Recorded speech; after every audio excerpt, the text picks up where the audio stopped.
Мәшһүр Жүсіп оқулары байқауына ғылыми жобаны шәкіртім Томириспен бастаған болатынмын, және де ол кісінің ұрпақтары бар ма деп ғаламтордан іздеп, оның шөбересін тапқан болатынмын. Қазір есімім Абай, фамилиям Шарапиев.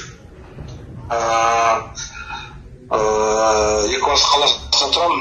Мен Мәшһүр Жүсіп Көпейұлының шөбересі болып келемін. Мәшһүр Жүсіп бабамыздың үлкен ұлы Шарапиден Төлеубай, Төлеубайдан мен. Сонда мен шөбересі боламын. Ағай, қазір енді ол бойынша менің шәкіртіме сөз берсем деп отырмын да, сұрақтар бар оқушымның. Сәлеметсіз бе, Абай Төлеубайұлы? Мәшһүр Жүсіп Көпейұлы қандай адам болған? Мәшһүр Жүсіп Көпейұлы осы 5 жасынан Баян ауылдың Хамариден Қазірет деген кісі медресесінде оқып жүріп, содан елге таныла бастайды. Рахмет. Мәшһүр Жүсіп Көпейұлы араб және парсы тілдерін жетік білгенімен қоймай, көп тілді білетін ғұлама деген мәліметтер бар. Тағы да қандай тілдерді білген? Осы араб, парсы, түрік, шағатай, орыс тілдерін жетік білген. Рахмет. Ол кісінің бойында сонымен бірге көріпкелдік қасиет болған деседі. Ол кімнен дарыған?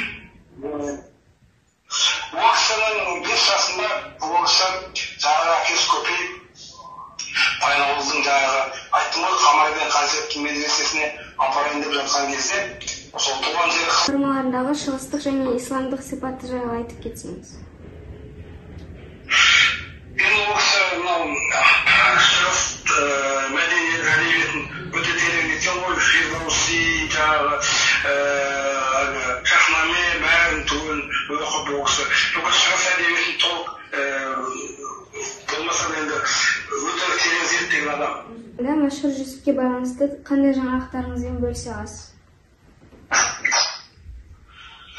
Енді қазір Мәшһүр бабамыздың шығармаларын зерттеушілері көбейді. Көптеген ғалымдар, оқушылар, студенттер шығып жатыр. Атамыздан бабамыздың еңбегінен ғылыми кандидат болып, доктор болып шығарып жатыр. Бірнеше салада зерттеліп жатыр ол кісі. Ол кісінің еңбегін енді мынау Ақсүйер Сейдібеков деген профессор айтқаны бар.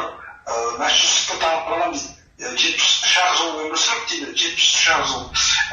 Қаншама ғылыми зерттеу үшін жұмысын тастап кетті. Рахмет, сізге барлық сұрағымызға жауап алдық деп ойлаймын.